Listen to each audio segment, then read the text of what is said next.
Al-Iman, la foi. La foi s'abîme.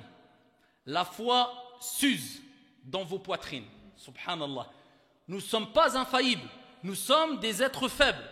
Nous faisons toutes et tous des péchés. Nous avons toutes et tous nos faiblesses. Et nous avons un Seigneur qui aime pardonner et qui est le grand pardonneur. Allahumma innaka afouun karimun tuhibbul afwa fa'fu anna.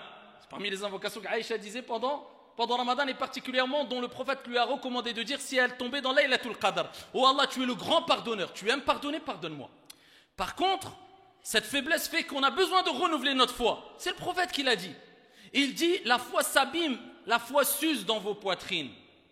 Comme s'abîme le vêtement. Eh bien, demandez à Allah de renouveler votre foi. Le prophète a dit tout simplement à travers quoi? Deuxième solution. Pour renouveler ta foi, Al-Qur'an, deuxième solution, Ad-Du'a. Tu dis Allahumma jaddidil iman fi qalbi.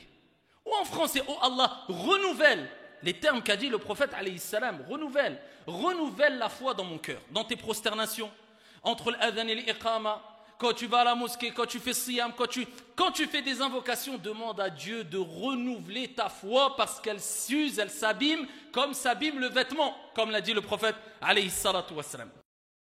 Demande-toi des comptes. Et ça rejoint ce que j'ai dit précédemment, le soir, avant de dormir, fais ici, demande des comptes à toi. Qu'est-ce que j'ai fait? Qu'est-ce que j'ai apporté pour les gens, pour moi-même? Qu'est-ce que je vaux auprès de Dieu? Pose-toi la question, sinon tu vas être dans l'insouciance et tu vas tout abandonner sans te rendre compte que tu es rentré dans un long égarement et ça va vite. Il y a des gens, c'est petit à petit, à la fin, il se lève, il a délaissé ça, il a abandonné ça, il a laissé ça, il a abandonné cela. À la fin, il se dit, mais qu'est-ce qui me reste en fait? D'un point de vue spirituel, je dis, il me reste quoi comme relation avec Dieu? Il me reste presque plus rien. Et bien parce que Allah Jalla wa Ala dit Ya ayyuhalladhina amanu la tattabi'u khutuwati shaytan. Il a suivi les pas du diable. Ne suivez pas le diable, il n'a pas dit ça.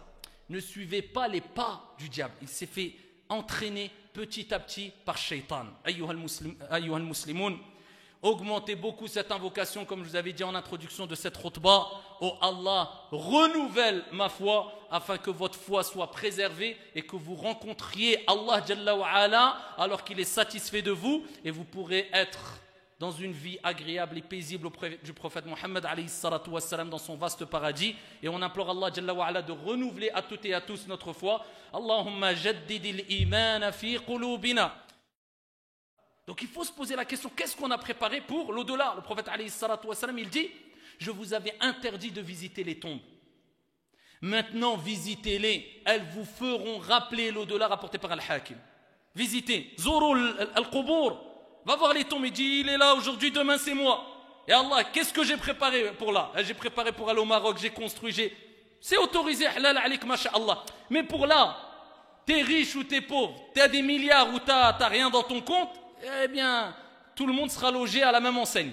Al-Qabr, Sunduq al-Amal. T'as préparé quoi, Abdullah? C'est peut-être dans 2 heures. Tant que tu te prépares, eh bien, tant mieux. On t'a pas dit de te sacrifier. Non, prépare-toi, profite de la vie d'ici-bas, mais prépare-toi pour le delà. Et en pensant à la mort, eh bien, tu vas préserver aussi ta foi, ya Abdullah. Et pour